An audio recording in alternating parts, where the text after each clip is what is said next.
Hot అంశాలపై debate news బెంచ్కి స్వాగతం.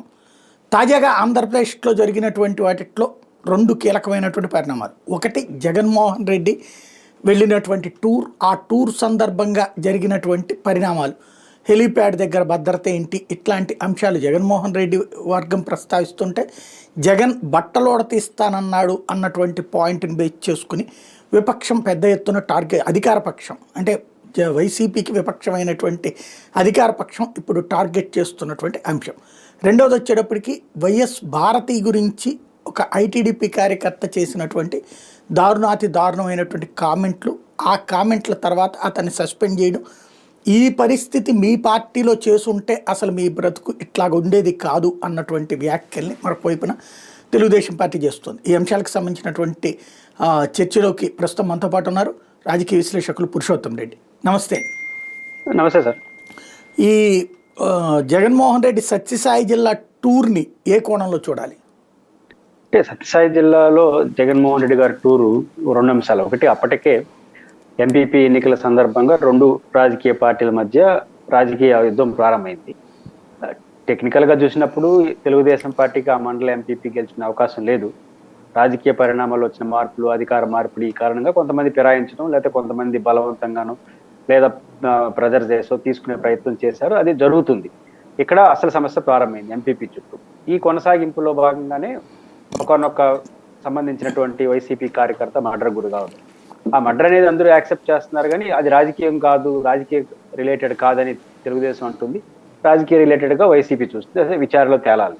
Point ఏంటంటే, ఈ సందర్భంగా ఏ నాయకుడైనా తమ పార్టీకి సంబంధించిన కార్యకర్త హత్యకు గురైన తర్వాత పరామర్శించడం రావడం సహజం. దట్టు అనంతపురం జిల్లాలో ఆధిపత్య వర్గాలు గొడవ, రెండు కుటుంబాల మధ్య ఒక రకమైనటువంటి ఫ్యాక్షన్ రాజకీయాలు, ఇవన్నీ గత చరిత్రలో జరిగినాయి. కాబట్టి అట్లాంటి సందర్భంలో అలాంటి ఒక రాజకీయ పక్షానికి ప్రధాన నాయకుడు అక్కడికి వచ్చినప్పుడు సహజంగా ఒక టెన్షన్ వాతావరణం ఉంటుంది. ఈ టెన్షన్ వాతావరణాన్ని కాస్త పెంచే పద్ధతిలోనే సునీత గారు వ్యాఖ్యలు. సునీత గారు అన్ని బాగా మాట్లాడారు. ప్రజాస్వామ్యబద్ధంగా ఉంటాము, ఈ హత్యని అనవసరం రాజకీయాలు చేస్తున్నారు, వాళ్ళు చెప్పదలుచుకుని చెప్పారు. దాంతోపాటు అదనంగా మేము అనుకుంటే రానిలేము, మీరు దిగలేరు అనే వ్యాఖ్య బాగా రెచ్చగొట్టడానికి పనికొచ్చింది. దానివల్ల ఏమైంది, రెండు వైపుల నుంచి మోహరించారు. చివరకు పెద్ద ఎత్తున పోలీసులు 1000 మందిని అక్కడ సమీకరించారు. ఏం చేసినా మొత్తం మీద ఈ మొత్తం ఎపిసోడ్లో సునీత గారు కానీ తెలుగుదేశం పార్టీ నాయకులు కానీ కొంత సంయమనం పాటించి ఇష్యూ వరకే పరిమితం ఏంటి ఇది వచ్చిండేది. ఎప్పుడైతే వారు ఆ వ్యాఖ్యలు చేశారో, వీళ్ళు చూసుకున్నారా అనడం, అక్కడున్న ప్రత్యేక వాతావరణం రీత్యా రెండు వైపుల నుంచి మోహరింపు జరగడంతో అన్నెసరీ కాంప్లికేటెడ్గా తయారైంది. ఏదైనప్పటికి కూడా ఈ మండల ఎంపీపీ ఎన్నికలు, కార్పొరేషన్స్, భవిష్యత్తు జరిగే అవిశ్వాస తీర్మానాలు రెండు పార్టీల మధ్య స్ట్రగుల్ పెంచుతా ఉంది. గతంలో అధికార పార్టీ ఏకపక్షంగా పోయినప్పుడు తెలుగుదేశం పార్టీ రాజకీయ విమర్శ చేసి మౌనంగా ఉంది. ఇక్కడ కొంచెం వీళ్ళు అటాకింగ్ మోడ్లో వెళ్తున్నారు. వైసీపీ దాన్ని ఎదుర్కొంటా ఉంది. అంటే అధికార దుర్వినియోగం మా వల్ల కాదు అనే పద్ధతి కాకుండా ఎదుర్కొనే ప్రయత్నం చేస్తాం. దానికి తోడు వాళ్ళకి ఎక్కువ మంది సంఖ్య ఉన్నారు, గతంలో గెలుచున్నారు. ఈ రెండు కారణాల రీత్యా ఘర్షణ వాతావరణం వస్తూ ఉంది. అధికార పార్టీ ఈ సందర్భంలో ఏ సందర్భం వచ్చినా సంయమనాన్ని పాటించకపోతే ఏమవుతుందంటే, వైసీపీ కొంత శారీరకంగా కొంత కష్టపడాల్సి వస్తుంది, కానీ వాళ్ళు అనుకున్న రాజకీయం కన్నా తొందరగా కోలుకోవడానికి, యాక్టివ్ కావడానికి ఇట్లాంటి పరిణామాలు తెలుగుదేశం పార్టీ చేజేతుగా ఇస్తుందనేది మాత్రం నాకు అనిపించింది ఆ మొత్తం ఎపిసోడ్లో. అంటే పరిటాల సునీత గారు ప్రధానంగా రైట్ చేసినటువంటి అంశం, జగన్మోహన్ రెడ్డి ఇంతకుముందు పరిటాల రవిని హత్య చేయించినటువంటి వ్యక్తి అన్నటువంటి పాయింట్. అంతకుముందు తోపుదుర్తి వాళ్ళకి సంబంధించి కూడా మీరు ఇదే కదా చేసింది ఇంతకుముందు అన్నటువంటి. తోపుదుర్తి ఏమో మీరు ఇంతకుముందు జేసీ పేరు చెప్పారు కదా. అసలు ఆ పరిటాల ఎపిసోడ్ని చూస్తే ఆయన మర్డర్, అంతకుముందు జగన్మోహన్ రెడ్డి పరిటాల పులివెందులు వెళ్తానంటే అడ్డుకున్నారు అన్నటువంటి పాయింట్ కూడా రైట్ చేసుకొచ్చారు. అసలు అప్పటి ఇష్యూ ఇప్పుడు తెర మీదకి వచ్చింది. ఆ ఉదంతాన్ని ఎలా చూడాలి? తెర మీదకి తేవడానికి ప్రయత్నించారు, కానీ ప్రజలు అది పెద్ద పట్టించుకోవట్లేదు. పాయింట్ ఏంటంటే, పరిటాల రవీంద్ర గారు మాస్ లీడర్, తను ఎవరు కాదని లేరు. ఒకనొక సందర్భంలో ఒక మంచి రోల్ కూడా పోషించాడు. ఆయన ఆ తరపుతో అదుపు తప్పు ఉండొచ్చు, కానీ ప్రారంభ దశలో ఆయన మంచి రోల్ కూడా పోషించాడు, తెగించి రాజకీయాలు చేశాడు, దాన్ని ఎవరు కాదని లేరు. కాకపోతే ఇప్పుడు పరిటాల రవీంద్ర గారి ఎపిసోడ్ని ఈ సందర్భంగా తేవడం అసందర్భం. ఎందుకంటే ఇది సునీత గారు ఏమంటున్నారు, ఎవరైతే కురబ కులానికి సంబంధించిన ఒక వైసీపీ కార్యకర్త హత్యకు గురయ్యారో అది రాజకీయ పరమైంది కాదు, వాళ్ళ వ్యక్తిగత గొడవలు అన్నారు. ఇంకా అక్కడికి చికాన్ అయిపోవాలి. మళ్ళీ పరిటాల రవీంద్ర గారు ఎందుకు? ఇప్పుడు దానికి అన్నెసరీ కాంప్లికేటెడ్ అవుతుంది. ఒక వ్యక్తి యొక్క కుటుంబ సమస్య, లేకపోతే చుట్టుపక్కల వాళ్ళ సమస్య, వ్యక్తిగత సమస్యల కారణంగా జరిగిన మర్డరు అని సునీత గారు నమ్ముతున్నప్పుడు వైసీపీ చేస్తున్న తప్పని మీరు ప్రచారం చేయాలి. ఆడికే స్టికాన్ అయిపోయింటే ఆ మాటకు కొంత విలువ పెరుగుతుంది. ఒక పక్క ఆ వివరణ ఇస్తూనే ఇంకో మీకు అలవాటు ఉంది అంటే, మీకు అలవాటు ఉందంటే మీరు చేసినట్టు అనే పిక్చర్ వచ్చేస్తుంది. కాబట్టి పరిటాల రవీంద్ర గారి స్టెప్స్ ఇక్కడ తీసుకురావాల్సిన అవసరం లేదు, మొదటి అంశం. రెండో అంశం, పరిటాల రవీంద్ర గారి మర్డర్కి సంబంధించి, హత్యకు సంబంధించి సిబిఐ విచారణ జరిగింది. ఆ సిబిఐ విచారణలో ఏమొచ్చాయో మనం చూసాం. కానీ దాంట్లో ఎక్కడ జగన్ గారి పేరు కానీ ఏదైతే రాజకీయ విమర్శలు వాళ్ళు ఎవరు నిలబట్టలేదు సిబిఐ విచారణలో. మీరు నమ్మకపోతే మరింత తదుపరి విచారణ కోరాల్సింది తప్ప, ఇంకా మీరు తర్వాత కూడా మళ్ళీ రాష్ట్రంలో విడిపోయిన ఆంధ్రప్రదేశ్లో కేంద్రంలో రాష్ట్రంలో కలిసి ప్రభుత్వం ఏర్పాటు చేశారు. ఇప్పుడు కూడా ప్రభుత్వం ఉంది. మీకు ఏదైనా సరైన విచారణ జరగలేదంటే మళ్ళీ పునర్విచారణ కోరాల్సింది తప్ప ఇంకొక మార్గం లేదు. మనకున్న అనుమానాలు, మనకున్న నమ్మకాల ఆధారంగా రాజకీయ విమర్శలు చేసుకుంటూ పోతే ఎట్లా? అంటే స్టార్టింగ్ లో చేయొచ్చు. ఒక విచారణ పూర్తి అయిపోయి దానికి సంబంధించిన కంక్లూడింగ్ వచ్చేసిన తర్వాత ఇంకా దాన్ని మళ్ళీ తిరిగి తోడదాం అనుకుంటే తోడండి. మీకు నమ్మకం ఉంటే, లేకపోతే ఎవిడెన్స్ ఉంటే, అనుమానాలు ఉంటే ఫర్దర్ విచారణ, మళ్ళీ ఇంకోసారి పునర్విచారణ చేయడం. కేంద్రం రాష్ట్రంలో మీరే ఉన్నారు. కానీ అది వదిలేసి ఆరోపణలు చేసుకుంటే మీరు వస్తున్నారు కాబట్టి, లేదు వస్తున్నది జగన్మోహన్ రెడ్డి గారు కాబట్టి, ఆ రోజు జగన్మోహన్ మీద రాజకీయ విమర్శలు చేశారు, ఈ రోజు రాజకీయ విమర్శలు చేద్దాం, ఆల్రెడీ ఆయన చనిపోయినాడు కాబట్టి, ఆయన దగ్గరికి వస్తున్నాడు కాబట్టి, వస్తున్న ఆయన నెంబర్ 1 పర్సన్ కాబట్టి, అప్పుడు మీరు ఆయన పైన ఆరోపణలు జగన్ గారి పైన చేశారు కాబట్టి, ఇప్పుడు దాన్ని అటు చెప్తే ఈ జగన్ గారు ఆ రంగయ్య చుట్టూ జరిగిన హత్య చేసే మాటలకి దాన్ని పోల్చుకొని ఈక్వల్ అయిపోతుందా, లేకపోతే వీళ్ళు అట్టటోళ్ళు కాబట్టి ఇట్లా మాట్లాడుతున్నానని అనుకుంటానని పవర్ మన సునీత గారు అనుకుంటే అది అంత కరెక్ట్ కాదు, సాధ్యం కూడా కాదు. అంటే పరిటాల రవీంద్ర గారి సంబంధించినంత వరకు హత్య అన్యాయం అయితే దాన్ని ఎవరు కాదనలేదు. అది విచారణ పూర్తి అయిపోయింది, ఫర్దర్ విచారణ చేసుకోవచ్చు. కానీ సందర్భంతో సంబంధం లేకుండా దాన్ని లింక్ చేసి రాజకీయ విమర్శలు చేస్తానంటే వాళ్ళు అంటారు కదా, ఆ రోజు నిజమే జేసీ గారి కుటుంబం పైన ఇలా ఆరోపణ చేశారు, ఇప్పుడు మన పార్టీలో చేరిపినంత మాత్రాన ఆరోపణలు మార్చుకుంటారా, లేదా దానికి కట్టుబడి ఉన్నారా? కాబట్టి ఇవన్నీ వస్తాయి కదా. మీరు కౌంటర్ అటాక్, జగన్ గారు వస్తున్నారు కాబట్టి, జగన్ గారు గతంలో ఇలా చేశారని మీరు ఆరోపణ చేశారు కాబట్టి కొంత క్రైసిస్లో వాళ్ళని నెడదాము, వాళ్ళని కార్నర్ నెడదాము అని మీరు అనుకుంటే మన వైపు 100 చూపిస్తాయి కదా. మనమే గతంలో చేసిన ఆరోపణలు చేసి ప్రభాకర్ రెడ్డి గారి కుటుంబం చుట్టూ మీరు ఆరోపణలు చేసినారు, ఇప్పుడు మళ్ళీ వాళ్ళు గుర్తు చేస్తారు కదా మీ పార్టీలో చేరిపి. అంటే మీరు ఆరోపణల విషయంలో రాజకీయ కోణంలో చేస్తున్నారు, జగన్ రాజకీయ వ్యతిరేక కాబట్టి చేస్తున్నారు, వాళ్ళు రాజకీయంగా మీతో కలిసిపోయారు కాబట్టి మానేస్తారనే చర్చ అవతల వైపు కూడా చేసే అవకాశం ఉందన్న విషయం వాళ్ళు గమనంలో పెట్టుకోవాలి. జగన్ ఈ సందర్భంగా చేసిన వ్యాఖ్యలే పెను వివాదాన్ని రేపుతున్నాయి. పోలీసుల్ని బట్టలోడ తీసి నిలబెడతాను అన్నటువంటి పాయింట్. భాష ఎక్కడా మారలేదు. వైఎస్ఆర్ కాంగ్రెస్ పార్టీకి యథా నాయకుడు తదా కార్యకర్తలాగానే ఉన్నారు. ఇంతకుముందు ఇట్లాంటి వ్యాఖ్యలే చేసినటువంటి జగన్మోహన్ రెడ్డి ఈ రోజున ఈ దారుణమైనటువంటి పతనానికి కారణమయ్యారు. మళ్ళీ ఇలాంటి వ్యాఖ్యలే చేస్తున్నారంటూ తెలుగుదేశం పార్టీతో పాటుగా భారతీయ జనతా పార్టీ, జనసేన విమర్శ చేస్తున్నాయి. At the same time police సంఘాలు కూడా తీవ్రంగా ఆగ్రహం వ్యక్తం చేయడం. మరొక వైపున సబ్ ఇన్స్పెక్టర్ అయితే ఏంటి నువ్వు చేసేది అరటి తొక్క అంటూ ఘాటైనటువంటి వ్యాఖ్యలు. దీన్ని ఎలా చూడాలి? అంటే పోలీస్ సంఘాల గురించి ఎంత తక్కువ మాట్లాడుకుంటే మంచిది. ఇక్కడ పోలీస్ సంఘాలపైన ఎవరికి ఏమి విశ్వాసంగా ఉండదు. వాళ్ళు ఏ పార్టీ అధికారులు ఉంటే వాళ్ళు అనుకూలంగా మాట్లాడుతున్నారన్న విషయం మొదటి నుంచి ఉంది. అది జగన్ గారు ఉన్నప్పుడైనా, చంద్రబాబు గారు ఉన్నప్పుడు, కాంగ్రెస్ తెలుగుదేశం చెప్తున్నా మాకు కనపడతాం. వాళ్ళ వ్యాఖ్యలకి నిజాలు ఉన్నా కూడా వినలేని పరిస్థితి వస్తుంది, అంగీకరించలేని పరిస్థితి, ప్రజల యాక్సెప్టెన్స్ ఉంది. 2-3 అంశాలు ఉన్నాయి. మొట్టమొదటి అంశం ఏంటంటే జగన్ గారి వ్యాఖ్యలు. ఆ వ్యాఖ్యల రూపాన్ని నేను కూడా సమర్థించాను. అంటే బట్టలోడు చేసి నిలబెడతాను, ఈ వ్యాఖ్యలు ఆ స్వభావం ఏదైతే ఆ పదజాలం ఉందో ఆ పదజాలాన్ని సమర్థించలేదు. కానీ పదజాల వెనకాల ఉన్నటువంటి కాన్సెప్ట్ ఏంటి, వాళ్ళు చెప్తుంది అంటే ఉద్యోగాలు కూడా పెడతామని. అంటే యూనిఫామ్ సర్వీస్ లో ఉండేవాళ్ళు బట్టలు ఓడదేయడం అంటే ఉద్యోగాలు పోవడం అని దాన్ని డైరెక్ట్ గా చెప్పచ్చు. మీ ఉద్యోగాలు పోతాయి జాగ్రత్తని హెచ్చరించవచ్చు.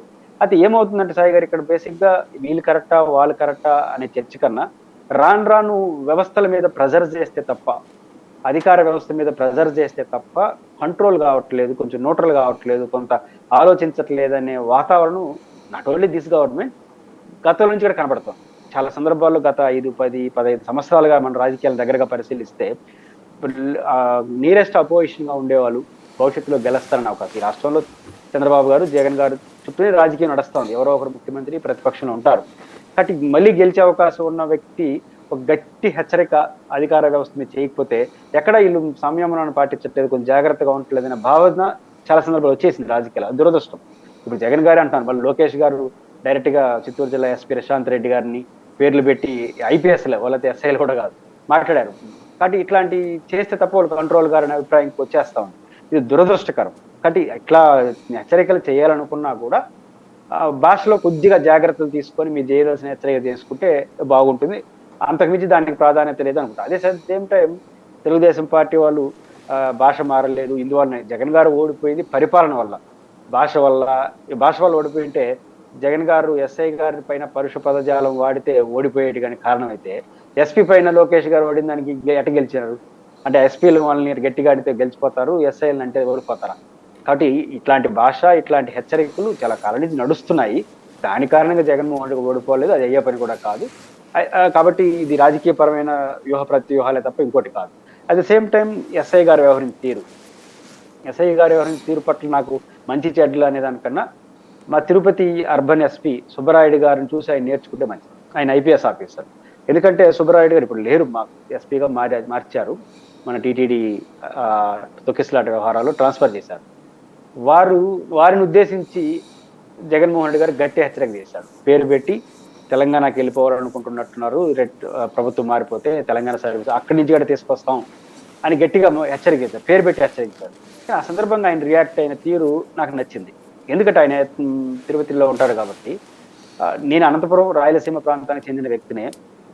అట్ ద సేమ్ టైం నాకు ఈ ప్రాంతంలో పని చేయాలి దేవుడి దగ్గర అనేది నాకు జీవితకాలం కోరిక. ఈ ప్రభుత్వం నాకు అవకాశం ఇచ్చింది, నేను పద్ధతి ప్రకారం పని చేసుకుంటాను అని క్లోజ్ చేసేశారు. ఆయన కూడా ప్రతి సవాల్ చేసిన ఐపీఎస్ ఆఫీసర్ కదా, ఎస్ఐతో పోల్చుకుంటే చేయలేదు. అదే కరెక్ట్ అంటున్నాను. రాజకీయ నాయకులు చేసే పదజాలాన్ని తప్పుపడదాం, కానీ రాజకీయ నాయకులు పదజాలాలు ఆడారు కాబట్టి మేము ధీటుగా స్పందిస్తామని పోలీసులు, ఎస్ఐలు, ఉద్యోగస్తులు కూడా స్పందించడం మొదలెడితే తర్వాత పరిస్థితి బాగుండదు, చాలా ఇబ్బందికర పరిస్థితి వస్తాయి. ఇది మంచిది కాదు. అంటే ఆయన ఐపీఎస్ ఆఫీసర్ స్థాయిని అట్లా మాట్లాడినప్పుడు జగన్ గారు అట్లా అనుకున్నా ఉంటే బాగుండేదేమో అని కూడా చాలా మంది అనుకున్నారు. ఇప్పుడు ఈ ఎస్ఐ కోసం నేను అనుకుంటుంది అదే జిల్లాకు సంబంధించిన మాధవ్ని ఏమన్నా స్ఫూర్తిగా తీసుకోవాలనుకున్నాడా అని నాకు డౌట్. ఎందుకంటే ఆయన కూడా గతంలో సిఐగా ఉన్నప్పుడు, అసలు ఆయనకైనా ఎస్ఐ కన్నా పెద్ద అనుకో, సిఐగా ఉన్నప్పుడు వాళ్ళు జేసీ కుటుంబ సభ్యులను ఉద్దేశించి గట్టిగా వార్న్ చేశాడు. దాని సీన్ కట్ చేస్తే ఆయన ఎంపీ క్యాండిడేట్ ఎంపీ అయిపోయినాడు. ఒక నియోజకవర్గ ఎమ్మెల్యేని అట్లా మాట్లాడినప్పుడు ఎంపీఐగా లేనిది మాజీ ముఖ్యమంత్రి అంటే నేను ఇంకా పెద్దవాడిని అయిపోతాను అనుకుంటున్నాడా ఏమో నాకే తెలియదు. కాబట్టి ఇప్పుడు మాధవులు కాలేదు, అది కూడా గమనంలో పెట్టుకోవాలి. కాబట్టి ఎస్ఐ గారు చేసిన అందులో జగన్ అని ఏకవచనంతో పిల్లడు అనొచ్చు. జగన్ అనొచ్చా? సర్వీస్లో ఉండే వాళ్ళని కష్టపడే, అందరూ కష్టపడేదే. రాజకీయ నాయకుడు ఏమైనా కష్టపడకపోతారా? మీరు జర్నలిస్ట్గా నేను మనకు ఎవరు కష్టం వాళ్ళది. కాబట్టి కష్టపడ్డావు కాబట్టి తిట్టకూడదు, కష్టపడకపోతే తిట్టకూడదు అనేవి లేదు కదా. ఎస్ఐని ఉద్దేశించి ఆయన చెప్పింది కూడా బట్టలోడు తీస్తారనే పదం తప్ప మిగతా అన్ని అంగీకార యోగ్యమే. ఎందుకంటే తప్పు చేసిన అధికారులని శిక్షిస్తాము, తప్పు చేసిన అధికారులు శిక్షించి ఉద్యోగాలు సహా పోగొట్టుకుంటారు అని హెచ్చరించడం తప్పేం కాదు కదా, తప్పు చేసిన వాళ్ళని. కాబట్టి దానికేం అభ్యంతరం. ఆ చిన్న పదాన్ని పట్టుకొని నేను నిన్నుగడ జగన్ అని ఏకవచనంతో పిలిస్తే ఈ రోజుకి బాగానే ఉంటుంది, సోషల్ మీడియాలో మంచి ఊపు ఉంటుంది, పరిస్థితి బాగుంటుంది. కానీ రేపేమవుతుంది అది కూడా చూసుకోవాలి కదా. ఆయన ఖచ్చితంగా ప్రభుత్వం కూడా, అధికార యంత్రాంగం కూడా కొంచెం జాగ్రత్తగా వ్యవహరించాలి. ప్రభుత్వంలో ఇప్పుడు ఎస్ఐ మాట్లాడినాడు, తెలుగుదేశం పార్టీకి అనుకూలంగా ఉండరు, జగన్ రాజకీయ విమర్శించడం ట్రోల్ చేసేస్తున్నారని. బాగానే ఉంటుంది కొన్ని రోజులు, కానీ ఒక ఎస్ఐ స్థాయి అధికారి మాజీ ముఖ్యమంత్రి స్థాయిలో ఆ భాష వాడితే, జగన్ గారు వాడారు కదా అని టీవీ డిబేట్లో మనం మాట్లాడుకోవచ్చు. కానీ జగన్ ఫార్మర్ చీఫ్ మినిస్టర్, ఆయన మాట్లాడిన భాష నేను కూడా మాట్లాడతాయి భాష కూడా కాదు, అటాకింగ్ మోడ్లో మాట్లాడతానంటే రేపు ప్రభుత్వానికి నష్టం కదా. అంటే ఇవన్నీ ఎందుకు వస్తున్నాయి? ఇప్పుడు ఉదాహరణకు హోంమంత్రి గారు ఉన్నారు, హోంమంత్రి గారి భాష ఏంటి? ఇతగాడో ఏదో అంటున్నారు, రొటీన్ ఊత పదం, ఇతగాడో ఏదో పదం ఆడుతుంది. ఇది జగన్ గారిని ఉద్దేశించి అట్లా మాట్లాడడం కరెక్టా? జగనే కాదు ఎవరైనా అంటే తక్కువ చేసి, అంటే ఆఫ్టర్ ఆల్ పులివెందుల ఎమ్మెల్యేని రెగ్యులర్గా మాట్లాడుతూ ఉంది, హోంమంత్రి స్థాయిలో అట్లా మాట్లాడితే ఏమవుతుంది? ఇతగాడు ఇట్లాంటి పదాలు వాడితే మీరు అనుకుంటుండొచ్చు, కానీ అది మంచిది కాదు. రెండోది వారు మాట్లాడుతున్న పద్ధతి కూడా, ఎమ్మెల్యే అంటే 1+1, హోమ్ మినిస్టర్ టీచర్ కూడా పనిచేశారు, నాలెడ్జ్ ఉంది అనుకుంటాను, మీకు కూడా తెలుసు. ఎమ్మెల్యే అంటే 1+1, ఎంపీ అయితే 2+2 ఉంటాయి. సెక్యూరిటీ థ్రెట్ ఏంటి, స్వభావం ఏంటి, అవసరం ఏంటి, ప్రోటోకాల్ బట్టి సెక్యూరిటీ ఉండదు, థ్రెట్ని బట్టి సెక్యూరిటీ ఉండదు. మామూలుగా 1+1 గన్మెన్ ఎమ్మెల్యేకి ఇచ్చేవచ్చు. అసలు ఏ గన్మెన్ లేని ఎమ్మెల్యేలు ఉన్నారు, Z+ కేటగిరీలో ఉండే ఎమ్మెల్యేలు కూడా ఉన్నారు. యూసఫ్ తరీగా ఇద్దరు ఉన్నట్టున్నారు, 2+2, ఆయన ఎమ్మెల్యే ఎక్కువ. అంటే మర్డర్ కేసులో ఉండే వాళ్ళకి 2 ఇట్లుంటాయా? కాబట్టి అంటే అది తెలిసి మాట్లాడుతూ ఉందో. పులివెందుల ఎమ్మెల్యే అని ఒక ఫ్యాషన్, అందరూ ఎమ్మెల్యేలే కదా. ఇప్పుడు చంద్రబాబు గారు కుప్పం ఎమ్మెల్యే, మంగళగిరి ఎమ్మెల్యే, ఆమె కూడా ఒక నియోజకవర్గానికి ఎమ్మెల్యేనే కదా. అంటే ఇక్కడ నేను తప్పు చేస్తున్నాను జగన్ అని ఆమె అనుకుంటా ఉంది. ఇది ఆమెకి నష్టం. ఇప్పుడు హోంమంత్రి స్థాయి అట్లా మాట్లాడేస్తే కింద వాళ్ళు ఎట్లా మాట్లాడతారు, అదే మాట్లాడతారు. భాష బూతు అభ్యంతరకర భాష వాడాల్సిన అవసరం లా, వాడకూడని పద్ధతులు మాట్లాడితే కూడా అది రాంగ్ సిగ్నల్ అయితే కింద వాళ్ళు దాన్ని అందుకుంటారు. చులకన చేయడం, జగన్ చులకన చేయడం అనేది మన టాప్ ప్రయారిటీ లీడర్షిప్ యొక్క నైజం అనేది కింద అనుకుంటే ఇంకొంచెం వేరే రూపం ఎత్తుకుంటారు. మన కొనసాగింపులో భాగంగా ఎవడో తలకమాసుడు భారతి గారి మీద చేసిన యాక్టివ్ కూడా ఆ కొనసాగింపే కదా. పెద్దోళ్ళు జగన్ కుటుంబాన్ని తిడతా ఉంటే చులకం చేస్తా ఉంటే సంతోషం అనుకున్నప్పుడు కింద వాళ్ళు సంస్కారమైన భాషలో మాట్లాడచ్చు, ఇంకో భాషలో ఇంకోరు మాట్లాడతారు. అంటే ఈ భాషలను ఉపయోగి అవసరానికి సెక్యూరిటీ ఒక పక్క ఆఫ్టర్ ఆల్ 900 ఎమ్మెల్యే అంటారు, మళ్ళీ 1100 మంది పోలీసులు అంటారు. ఏంది ఇది గందరగోళం? అంటే ఇవన్నీ ఇది అహంకారం కన్నా ఆందోళన కనిపిస్తుంది హోంమంత్రులు. చాలా మంది అహంకారం అంటున్నారు వైసీపీలో, నేను అనుకోవట్లే. ఆందోళన ఏం చేస్తున్నారు అర్థం కాకుండా చేస్తున్నారు. అవసరాన్ని బట్టి సెక్యూరిటీ ఉండాలి తప్ప హోదాలు బట్టి సెక్యూరిటీ ఉండదు కదా అని వారు అర్థం ఆ రకంగా మొత్తం కాంప్లికేట్ చేసుకుంటారు. ఈ మొత్తం ఎపిసోడ్లో సాయి గారు తప్పు ఒప్పు ఎవరిదైనా అధికార పార్టీ చాలా సందర్భాల్లో వైసీపీకి రాళ్ళు ఇస్తా ఉంది, వైసీపీని యాక్టివైజ్ చేస్తా ఉంది. నిజానికి మాకు చిత్తూరు జిల్లాలో ఒక 100 మంది 200 మంది పోయినారు అనంతపురం జిల్లాకి. ఎందుకంటే సునీత గారు ఇట్లా అన్నారు కదా, ఏమైనా అడ్డుకుంటారేమో మన నాయకుడు ఇక్కడి నుంచిగా పెరిగినారు. ఈ హైప్ క్రియేట్ అయింది ఎవరి వల్ల? ఒక తెలుగుదేశం ఎమ్మెల్యే. బహుశా మీకు సమాచారం వచ్చి ఉంటుందేమో, ఒక మాజీ ఎమ్మెల్యే ఏరే వాళ్ళతో అన్నది నేను విన్నా. మా ఇంటి తెలుగుదేశం పార్టీకి సంబంధించి వాళ్ళ ఇంటికాడ 10 మంది కానిస్టేబుల్ పెట్టారట అనంతపురం జిల్లాలో, తెలుగుదేశం పార్టీ మాజీ ఎమ్మెల్యే ఇంటికాడ. ఎందుకంటే ఈ హైప్ క్రియేట్ అయ్యే క్రమంలో ఏమన్నా దాడులు జరుగుతాయా? 100 మంది పోలీసుల్ని ఎమ్మెల్యేలు ఇంటికాడ, మాజీ ఎమ్మెల్యేలు ఇంటికాడ పెట్టారు తెలుగుదేశం వాళ్ళు. ఇది ఎవరు భయపడినట్టు, ఎవరు ఆందోళన చెందినట్టు? కాబట్టి అనవసరంగా ఆ మొత్తం వ్యవహారంలో వారి పని వాళ్ళు చేస్తుంటే తక్కువ స్థాయిలో జరుగుండేది, అంతకు మించిపోయి మొత్తాన్ని సమస్య తెచ్చుకున్నారు. దాదాపు 1100 మంది పోలీసుల్ని కాపలా పెట్టారు, కానీ హెలీప్యాడ్ దగ్గర పరిస్థితి చూశారు. అట్లాగే తను వెళ్తున్నప్పుడు సాధారణంగా రోప్ పార్టీ లాంటిది కూడా కనిపించింది చూసాం. ఇది కార్యకర్తల అత్యుత్సాహం అని చెప్పి ఇప్పుడు వాళ్ళ మీదనే కేసులు పెడుతున్నారు. ఎవరైతే అక్కడ పోలీసుల మీద కూడా దురుసుగా ప్రవర్తించారు, చివరికి ఒక కానిస్టేబుల్ చివరికి ఆసుపత్రి పాలయ్యాడు. ఆ సిచ్యుయేషన్ వచ్చింది. అక్కడున్న బ్యారికేడ్లు అవన్నీ వాళ్ళే తెంచేసుకున్నారు, కంట్రోల్ లేదు వాళ్ళకి అన్నటువంటిది ప్రభుత్వం చెప్తున్నటువంటి వాదన.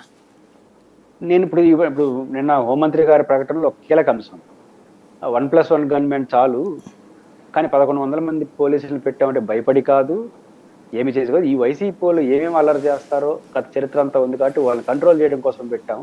ఎవరి మీద దాడులు చేస్తారేమో, దాడులు చేసి వాళ్ళే సృష్టించుకుంటారేమో అని మాట్లాడారు. అంటే దీన్ని బట్టి అర్థమయ్యేది ఏంటి? మేము పెట్టిన 1100 పోలీసులు జగన్ చుట్టూ కాదు, వేరే పనులు పెట్టామని ఆమె చెప్తాం. ఇండైరెక్ట్ గా ఎస్కేపిజం కనిపిస్తాం కదా. 1100 మంది పెడతారా, 2000 మందిని పెడతారా, అవసరానికి మంది పెడతారు. ఆ అవసరానికి మంది పెట్టినప్పుడు ఏ అవసరం? మొత్తం జగన్ చుట్టూనే కదా. మనకి ఇష్టం ఉండొచ్చు, ఇష్టం లేదు, జగన్ చుట్టూనే రాజకీయం, జగన్ చుట్టూనే ఆ రోజు సమస్య. కాబట్టి జగన్ చుట్టూనే పోలీసులు పెట్టాలి కదా. అంటే ఆమె చెప్తున్న హోంమంత్రి గారు చెప్తున్న మాటల్లో జగన్ కోసం కాదు మేము పెట్టింది, దాని యొక్క రియాక్షన్స్ ఎట్లా ఉంటుంది అంటే జగన్ వచ్చిన కారణంగా ఎక్కడ దాడులు చేస్తారేమో, ఊర్ల మీద పడతారేమో, ఇది ఆమె చెప్పింది ఇండైరెక్ట్ గా. అంటే మీరు పోలీసులు పెట్టాల్సిన చోట పెట్టలేదని ఒప్పుకున్నట్టేగా. కాబట్టి జగన్మోహన్ రెడ్డి గారు ఈ రాష్ట్రంలో ఒక మాస్ లీడరు. ఎంత మాస్ లీడరు? ఈరోజు రాష్ట్రంలో చంద్రబాబు గారు, జగన్ గారు, పవన్ కళ్యాణ్ గారు ఒక పాపులర్ లీడర్గా మన కళ్ళ ముందు ఉన్నారు.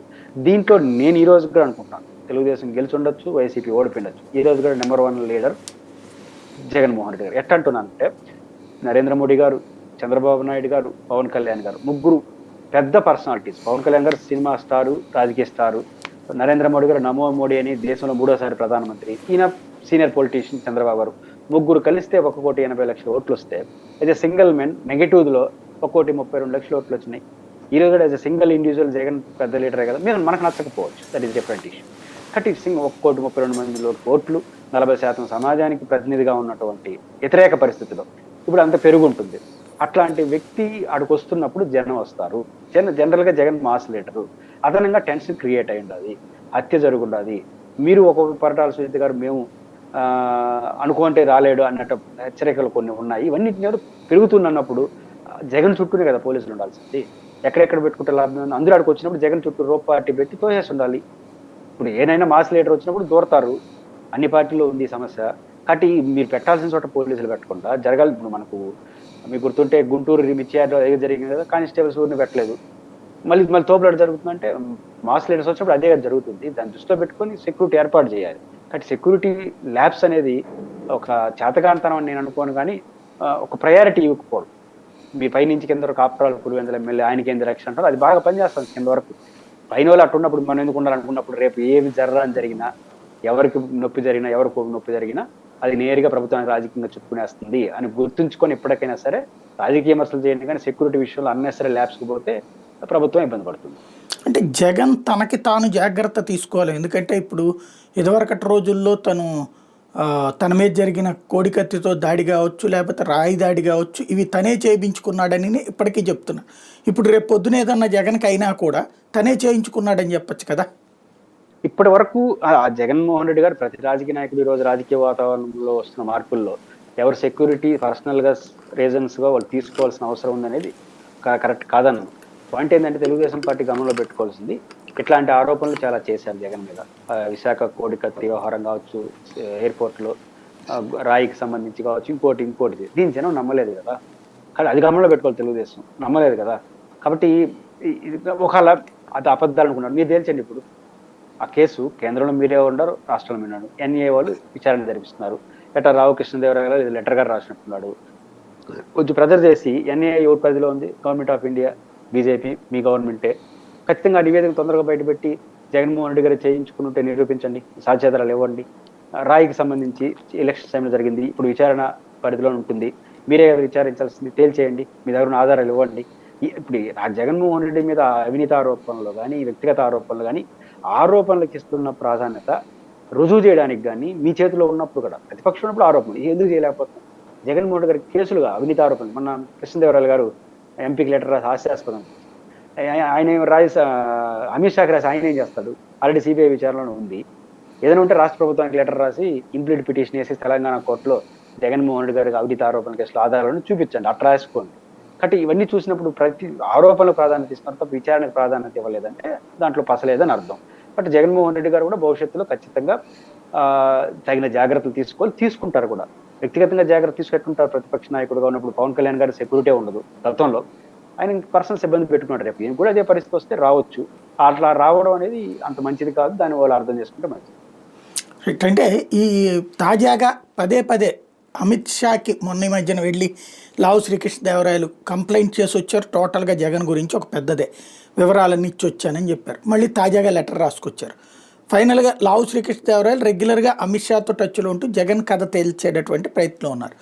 త్వరలో ఈ కేసులన్నీ ముందుకొచ్చేసి త్వరగా విచారించేసి జగన్ని జైల్లో పెట్టేసి జగన్ని శిక్షించేసి ఆ పైన నెక్స్ట్ ఎలక్షన్స్కి జగన్ పోటీలో లేకుండా ఉండే అవకాశం ఏమైనా ఉంటుందా? దీనికి పెద్ద ప్రాధాన్యత ఇన్ని రోజులు వచ్చేది కాదు. విచిత్రంగా ఉండవల్లి అరుణ్ కుమార్ కూడా ఒక ఇంటర్వ్యూలో అలాంటి అర్థం వచ్చేట్టుగా మాట్లాడుతూ దీనికి కొంచెం హైప్ క్రియేట్ అయింది. నిజమా ఏమో అనే అభిప్రాయం వస్తుంది.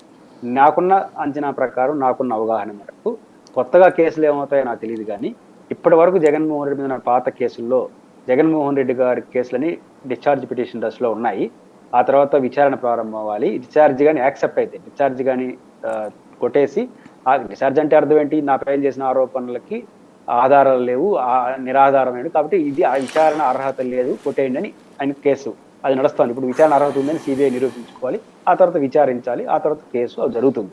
నేను ఆ కేసును స్టడీ చేసినంత మేరకు, పరిశీలించినంత మేరకు 100% డిశ్చార్జ్ స్థాయిలోనే ఆ కేసు ముగిసిపోతుంది. ఇది నా అంచనా. దానికి తగిన ఆధారాలు ఉన్నాయి. ఒకసారి లావు కృష్ణదేవరాయలు గారు ఏమన్నా ఒకసారి ఎంపీగా చేసినాడు జగన్మోహన్ రెడ్డి కారణంగా, ఫస్ట్ ఎంపీ అయింది అక్కడ దాని కృతజ్ఞతను ఏమైనా తీర్చుకోదలుచుకుంటే తొందరగా విచారణ పూర్తి చేయించడం మంచిది. జగన్ గారు కోరుకుంటున్నారు, నాకున్న అవగాహన మేరకు తొందరగా అది పూర్తి కావాలి అని కోరుకుంటున్నాడు. ఎందుకంటే అది డిశ్చార్జ్ లెవెల్లోనే క్లోజ్ అయిపోతుంది. కారణం ఏంటి? ఆ కేసులకు సంబంధించినంత వరకు మనందరికీ తెలుసు, రాజశేఖర గారు ముఖ్యమంత్రిగా ఉండడం, ముఖ్యమంత్రి హోదాలో కొన్ని కంపెనీలకు లాభం చేయడం, ఆ కంపెనీలు కిట్ ప్రోక ప్రకారం జగన్ కంపెనీలో పెట్టుబడులు పెట్టడం, ఇచ్చారాజ్యంగా రేట్లు పెంచేసి వాళ్ళని జగన్ మోసం చేయడం, ఎవరిని ఇది కేసు స్థూలంగా. కానీ ఏమైంది? తెలంగాణ హైకోర్టులో ఆనాడు ఉన్న ఉమ్మడి ఆంధ్రప్రదేశ్ ప్రభుత్వం, కిరణ్ కుమార్ రెడ్డి గారి ప్రభుత్వమే మా జీవోలని కరెక్ట్ అని, ఇది పారిశ్రామిక రంగాన్ని ప్రోత్సహించడం అని, దీని కారణంగా ఎలాంటి నష్టం జరగలేదని గవర్నమెంట్ ఆఫ్ ఆంధ్రప్రదేశ్ అప్డేట్ దాఖలు చేసింది.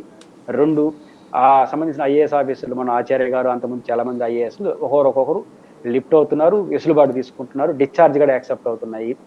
3, ఎవరైతే పారిశ్రామికలు పెట్టుబడులు పెట్టారో వాళ్ళు ఇష్టపూర్వకంగా కొన్నామని, కొన్ని షేర్లు మేము ఎంతకు కొన్నాము, ఎంతకు లాభపడ్డాము, అది ఆన్ రికార్డ్ వాళ్ళు కోర్టుకు సబ్మిట్ చేశారు. ఇంకా కేసు ఆడుంది. వాళ్ళు ఇష్టపూర్వకంగా కొన్నారు, లాభాలు కమ్ముకున్నారు, జీవోలన్నీ కరెక్టే, ఐఏఎస్ లిఫ్ట్ అయ్యారు, ప్రభుత్వానికి నష్టం జరగలేదు, ఇంకేంది కిట్టుకోకు. కాబట్టి ఇక్కడ ఏ రకంగా చూసినా కూడా జగన్మోహన్ రెడ్డి గారికి ఈ కేసు నిలిచే అవకాశం లేదు. డిశ్చార్జ్ లెవెల్లోనే ఇది కొట్టేస్తారని నేను నమ్ముతున్నా. జరిగిన స్వభావం చూసినప్పుడు సరే ఉండవల్లి కుమార్ 100 రెట్లు గట్టిగా మాట్లాడినప్పుడు ఎందుకు అట్లా మాట్లాడే తెలియదు. బట్ జగన్మోహన్ రెడ్డి గారు ఆ వాతావరణం ఉన్నప్పుడు తొందరగా కేసు పూర్తి అయిపోతే జగన్కి లాభం కదా. కాబట్టి కృష్ణదేవరాయలు గారు లెటర్ ద్వారా తొందరగా పూర్తి అయితే కృష్ణదేవరాయలకు ఒకసారి ఎంపీ ఇచ్చిన దానికి ఇట్లా థ్యాంక్స్ చెప్పుకుంటూ తెలుసుకోవచ్చు. బట్ కొత్త కేసులు డిశ్చార్జ్ లెవెల్లో క్లోజ్ అయినప్పుడు ఇంకా ఆయన పోటీ చేయలేని పరిస్థితి ఎందుకు వస్తుంది నా పాయింట్. సెకండ్ పాయింట్, కొత్త కేసులు ఏమైనా పెడితే చెప్పలేని. ఇప్పుడు 1 ఇయర్ అయిపోయింది, 4 ఏళ్ళు ప్రభుత్వం గ్యారంటీ ఉంటుంది, ఏదైనా జమిలి వస్తే ముందుకు రావడం తప్ప 4 ఏళ్ళు అయితే గ్యారంటీ. ఈ 4 ఏళ్ళలో కేసు పెట్టాలి, అరెస్ట్ చేయాలి, ఆ తర్వాత విచారించాలి, శిక్ష 2 ఏళ్ళు పడాలి, పైకోర్టు స్టే ఇస్తుంది, సుప్రీంకోర్టు వరకు పోవచ్చు. జయలలిత లాంటి కేసులో చూసినాం కదా. కాబట్టి నా పాయింట్ ఏంటంటే పాత కేసులో డిశ్చార్జ్ లెవెల్ క్లోజ్ అవుతుంది, కొత్త కేసులు పెట్టినా కూడా ఆ దశకి రాదు. కాబట్టి జగన్మోహన్ రెడ్డి గారు అవినీతి ఆరోపణల కేసులు ఏదైనా ఉంటే పాత కేసుల్లో జగన్ గారిని ఏమీ చేయలేరు, అరెస్ట్ కూడా చేయలేరు, బెయిల్ కూడా రద్దు చేయలేరు. ఏదంటే కొత్తగా కేసులు పెట్టి చేసుకోవాల్సిందే తప్ప పాత కేసులు అయితే ఏమవుతాయని నేనైతే అనుకోవట్లేదు. భారతి గారి గురించి ఒక ఐటీడీపీ కార్యకర్తది నిన్నటి నుంచి వైరల్ అవుతూ ఉండటం, ఆ పైన ఇవాళ అతన్ని సస్పెండ్ చేసింది Telugu Desam party, same time arrest చేయమని పోలీసుల్ని ఆదేశించింది ప్రభుత్వం. ఇలాంటి చర్యలు జగన్ ఎందుకు చేయలేదు అన్నటువంటి ప్రశ్నని రైట్ చేస్తున్నారు. పరిణామాత్మక మార్పు గుణాత్మక మార్పు దారితీస్తుందని గత్తారికి భౌతికవాదంలో మార్క్సిస్ట్ దృక్పథం చెప్తాం. అంటే చిన్న చిన్న మార్పులు పెద్దదైన తర్వాత గుణాత్మక మార్పు, అది గుణాత్మక మార్పు కనపడుతుంది, పరిణామాత్మక మార్పు కనపడదు. అది ఈ పరిణామాత్మక మార్పు జరగకుండా గుణాత్మక మార్పు జరగదు. ఇది అదే జరిగింది. ఇప్పుడు అబ్బాయి అన్న మాట ఎవరైతే ఒక థర్డ్ గ్రేడ్ ఫెలో అందామా, ఒక అసాంఘిక ప్రవర్తన కలిగినడు అందామా, అతను ఈరోజు అన్న మాట గతంలో చాలా మంది అన్నారు, ఇతను కూడా అన్నాడు, చాలా చోట చూశాను, చాలా మంది అట్లాంటి మాట్లాడినారు. ఒక సమాజానికి ఓపికకి ఒక పరిమితి ఉంటుంది, ఆ పరిమితి ఇప్పుడు దాటింది. ఎందుకంటే అసహనానికి వచ్చేస్తా ఉంది. అంటే ఒక మహిళ పైన, ఒక మాజీ ముఖ్యమంత్రి భార్య పైన అంత ఓపెన్గా వీడియో ఫిల్మే చేస్తారు. మీరు కూడా ఒక వీడియోని సీరియస్గా చేశారు, మళ్ళీ జగన్మోహన్ రెడ్డి గెలవకూడదని వాళ్ళు కోరుకోవాలని ఆ రేంజ్లో మీరు వీడియో చేసినారు. మీరు ఒక జర్నలిస్ట్గా సాహసం చేశారు, మిగతా వాళ్ళు చేయలేదు అనుకోండి, చేశారు. ఎందుకు వచ్చారు? మీకు కూడా అట్లా అనిపించింది, ఎవరైనా అట్లా రియాక్ట్ అవుతారు కదా భార్య పట్ల అట్లా చేస్తే అనేది. కాబట్టి అట్లాంటి ఇప్పుడు జరుగుతున్నాయి కదా, దానికన్నా ఇది పెద్దదేం కాదు ఆ వీడియో ఫిల్మ్తో పోల్చుకుంటే. అయితే ఎందుకు వచ్చిందంటే సమాజం ఒక పరిధి దాటిన తర్వాత ఇంకా యాక్సెప్ట్ చేయాలి. నొప్పి కూడా ఒక దశ దాటిన తర్వాత శరీరం యాక్సెప్ట్ చేయదు, వేరే రూపాన్ని తీసుకుంటుంది రోగం. ఇప్పుడు అది పరిస్థితి వచ్చేసింది భారతి గారి విషయంలో. ఎందుకంటున్నానంటే భారతి గారు జగన్మోహన్ రెడ్డి గారి సతీమణిగా ఎక్కడ రాజకీయాల్లో నేరుగా లేరు, ఆ వ్యాపార సమస్యలు చూసుకున్నారు. ఆ వ్యాపార సమస్యలు తప్పులుంటే మాట్లాడండి, దాని చుట్టూ సిబిఐ కేసులు మాట్లాడండి. వ్యక్తిగతంగా ఆ క్యారెక్టర్ని ఎట్లా పడితే అట్లా అసర్ట్ చేయండి. దీనికి కారణం నేను అనుకుంటున్నాను సాయి గారు, వాడెవడో మాట్లాడాడనో, ఇంకెవడో సోషల్ మీడియాలో పెట్టి పోస్ట్ చేయను, పేరు ఊరు లేను, వాళ్ళు వైరల్ అవుతున్నాయి, నో డౌట్ ఎట్ ఆల్. వాళ్ళకి నేను ప్రయారిటీ ఇట్లేదు, వాళ్ళ సమస్యకు కారణం అనుకోవట్లేదు. కొన్ని మీడియా సంస్థలు, కొంతమంది పెద్ద పెద్ద వ్యక్తులు నేరుగా భారతి గారి ఫోటో లేకుండా, భారతి గారి పేరు లేకుండా ఏ ఇంటర్వ్యూలను చూస్తున్నాం మనం ఈ ఓడిపోయినప్పుడు కానీ గత కొంతకాలంగా నేరుగా భారతి గారి ఫోటో పెట్టడం, డైరెక్ట్గా డిబేట్లు పెట్టడం, ఆమెను దోషిగా నిలబెట్టే ప్రయత్నం చేయడం, ఆమె ఇన్ఫ్లుయెన్స్ చేస్తా ఉంది జగన్ అని. ఏంటి ఆయన భర్తను ఆయన ఇన్ఫ్లుయెన్స్ చేస్తుంటే మీ సొమ్మే అయింది, వాళ్ళు భార్య భర్తలు ఇన్ఫ్లుయెన్స్ కావాలని బయట వాళ్ళు చేస్తారా? కానీ ఒక వ్యక్తి పైన ఇంత, నేను అనుకుంటుంది జగన్మోహన్ రెడ్డి గారి మీద కోపంతో ఎదుర్కోలేక భారతి గారి భుజం మీద తుపాకులు పెట్టి ఆయన కాల్చాలనుకుంటున్నారు. ఇది అసహ్యంగా దారి తీసేసరికి ఇప్పుడు ప్రజలు వ్యతిరేకించే పరిస్థితి వచ్చింది. ఇప్పుడు అతను చేసిన వ్యాఖ్యలకి తెలుగుదేశం ఎందుకు కరెక్ట్ అయింది, సొసైటీలో తీవ్రమైన వ్యతిరేకత వచ్చేస్తా ఉంది. ఈ వ్యతిరేకత అనేది ప్రభుత్వం మెడ చుట్టుకునేట్టుగా ఉంది. ప్రభుత్వం మెడ చుట్టుకుంటాను కాబట్టి అతన్ని చేశారు. మీ పార్టీ వాళ్ళు అతను చేసి ఉంటారు అంటే ఏంటి, వల్లభనేని వంశీ వ్యవహారం లాంటివి జరిగినాయి. ఎస్, మనం ఆ రోజు మందు తప్పట్టాం. వల్లభనేని వంశీ వ్యాఖ్యలు అనేది ఇది మంచిది కాదని, తప్పని, అతను దాని పర్యావసనాలు ఇబ్బంది పడతాడని, వైసీపీ కూడా అది రాజకీయంగా నష్టమని మనం కూడా మాట్లాడాం. కాబట్టి ఆయన యాక్షన్ తీసుకోలేదు, మీరు యాక్షన్ తీసుకున్నారు కాబట్టి కరెక్ట్ అయిపోతుందా? ఇతను వల్లభనేని వంశీ మాట్లాడేది 100% తప్పు, దాన్ని ఎవడు సమర్థించలేడు. ఇప్పుడు ఎప్పుడైతే ఇతనైతే మాట్లాడాడో ఇతను ఈ పర్సన్, దీంతో పాటు కొంతమంది ఉన్నారు, వాళ్ళ పేర్లు చెప్పడం కూడా మన స్థాయికి అసహ్యం వేస్తుంది. ఇట్లాంటి బ్యాచ్ గత నెలలుగా ఓడిపోయే ముందు కూడా ప్రవర్తించారు, ఓడిన తర్వాత విచ్చలవిడిగా స్టార్ట్ చేశారు వీడియోలు. ఏ రోజు ఎందుకు మాట్లాడలేదు? ఇప్పుడు ఇతనే ఈ రోజు అభ్యంతరకరంగా మహిళ పైన మాట్లాడాడు కాబట్టి మేము సస్పెండ్ చేసినాము, మీరు చేశారని ప్రశ్నిస్తున్నారు తెలుగుదేశం. గుడ్, సస్పెండ్ చేయడాన్ని, అరెస్ట్ చేయడాన్ని సమర్థిస్తాం. మీకు గుర్తుంది విడుదల రజని ఇదే అతని మీద కేసు పెట్టింది. విడుదల రజని కూడా మహిళగా, మరి అప్పుడు ఎందుకు చేయలేదు? అతను గతంలో భారతి గారి పైన, వ్యక్తిగతంగా జగన్ గారి పైన, మహిళలు చాలా పైన, రోజా గారి పైన చాలా వ్యాఖ్యలు చేసినాడు. అప్పుడు ఎందుకు అతను ఇతనే పర్సన్. అంటే ఈ రోజు మీరు పార్టీ నుంచి సస్పెండ్ చేశారంటే మీ పార్టీ అని రికగ్నైజ్ చేసినట్టే. సస్పెండ్ చేసినారు, సంతోషం. బట్ అప్పుడు ఎందుకు చేయలేదు? రోజా అన్నప్పుడు ఎందుకు చేయలేదు? విడుదల రజని కంప్లైంట్ చేసినా ఎందుకు తీసుకోలేదు? ఇప్పుడు ఎందుకు చేశారని నేను అన్నాను, చేయాల్సిందే. బట్ ఇది ఎందుకు చేశారంటే ఇప్పుడు కూడా భారతి గారు అంటే గౌరవంతోనూ ఇష్యూ కాదు, అది సమాజం యాక్సెప్టెన్స్ ని ఇవ్వని దశకి వెళ్ళింది. భారతి గారి పైన విమర్శలు, ఆ పిల్లోడు చేసే వ్యవహారాలు, అందువల్ల మీరు యాక్షన్ తీసుకున్నారు. మీకు రాజకీయంగా ఇదేదో సమస్యగా మారిపోతా ఉందని భయపడి తీసుకున్నారు తప్ప బాధ్యతగా కాదు. విడుదల రజనీ గురించి కూడా మాట్లాడాడు, ఇదనే పర్సన్. అతను మీరు ఇదే పర్సన్ అనేవాడికి ఏమైనా ఆపాదించవచ్చు మీరు. అతను వీళ్ళు వాళ్ళు మిమ్మల్ని నన్ను కూడా తిట్టాడు, మళ్ళీ మనకి చూడలేదు. పాయింట్ ఏంటంటే చాలా మంది నాకు పంపించారు, వాడు కూడా నేను చెప్తా అంటే సరే రోజు తిడుతున్నారులే, మళ్ళీ కొత్తగా ఏం వింటాంలే ఆ మాటలు అనేసి నేను వద్దని చెప్పిన ఆ వీడియోలో. పాయింట్ ఏంటంటే ఇతను తిట్టని వాళ్ళు తెలుగుదేశానికి వ్యతిరేకంగా ప్రతి ఒక్కరిని తిడతాడు, బూతులు తిడతారు. రోజైనైతే ఎట్ట పడితే తిట్టినాడు, మరి అప్పుడు ఎందుకు చేయలేదు అంటాను. కాబట్టి తెలుగుదేశం పార్టీ వాళ్ళు చేయడాన్ని స్వాగతిస్తున్నాను, అరెస్ట్ చేయడానికి స్వాగతిస్తున్నాను. అదేదో మీరు బాధ్యతగా చేశారో మళ్ళీ వాళ్ళ మీద విమర్శలొద్దు. చేసిన తప్పును ఆత్మ పరిశీలన చేసుకోండి, అయిపోయిందని ముగించండి, యాక్షన్ తీసుకొని అరెస్ట్ చేసేసేయండి. కాకపోతే మీరు క్వశ్చన్లు వేసి ఇతరులను ప్రశ్నిస్తే ఇదే గతంలో చేసినప్పుడంతా మీరు తీసుకోకుండా భారతి గారి పైన కూడా చేశాడు. గతంలో ఇంత సూటిగా కాకపోయినా ఇంకో పద్ధతులు చేసినాడు. చేసినప్పుడు ఇది ఎందుకు చేయలేదు? అప్పుడు ఇంత వైరల్ అప్పుడు కూడా అయింది. కానీ సమాజానికి కొంచెం ఓపిక ఉంటుంది, మీకు తెలుసు కదా. ఒక సమాజం భరించలేని పెయిన్కి వచ్చేసిన తర్వాత ఆ పరిస్థితి ఈ రోజుకి వచ్చింది, అది మీకు అర్థమైంది కాబట్టి యాక్షన్ తీసుకున్నారు. కానీ గమ్మున ఉన్నాడు ఇంకా నాకు కనీసం, అంతే తప్ప దానికి ఏదో సిద్ధాంతాలు చెప్పి మీరు బెటర్ మేము బెటర్, దాంట్లో బెటర్ ఏంటి? రైట్. ఫైనల్గా ఒకటి చెప్పండి, ఈ అమరావతి అంశానికి సంబంధించినటువంటి ఈ వారంలో భారీ ఎత్తున కార్యక్రమాలు ప్రారంభమైపోయినాయి. స్వయంగా చంద్రబాబు గారు అక్కడ ఇంటి నిర్మాణం చేసుకుంటున్నారు. అలాగే అదే సందర్భంలో అమరావతిని తీసుకొచ్చి రైల్వే లైన్ రెడీ అవుతుంది.